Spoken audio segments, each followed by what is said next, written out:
Babylon குமாரத்தினிடத்தில் குடியிருக்கிற சீயோனே, உன்னை விடுவித்துக்கொள், பிற்பாடு மகிமை உண்டாகும் என்று சேனைகளின் கர்த்தர் சொல்லுகிறார் என்று எழுதப்பட்டிருக்கிற வேத வாக்கியத்திற்காக எங்கள் தேவாதி தேவனுக்கு கொடான கொடி ஸ்தோத்திரங்கள் உண்டாகட்டும்.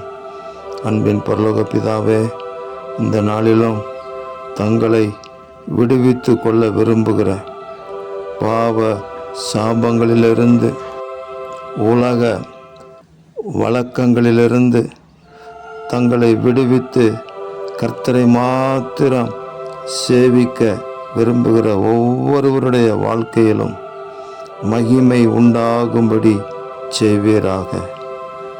ஆம் தகப்பனே, அந்த மகா பெரிய மகிமை அவர்களுக்கு உண்டாகட்டும். உங்களை தொடுகிறவன் அவருடைய கண்ணின் மணியை தொடுகிறான், கண்மணியை தொடுகிறான் என்று சொல்லப்பட்ட வார்த்தையின்படி ஆண்டவரே, உங்கள் பிள்ளைகளை கண்மணியை போல காத்தருள்வீராக. தேவரீர் அப்படி காத்து வழிநடத்தி ஆசீர்வதிப்பதற்காக ஸ்தோத்திரம். இரட்சகர் இயேசுவின் நாமத்தில் ஜெபிக்கிறோம் பிதாவே. ஆமேன், ஆமேன், ஆமேன்.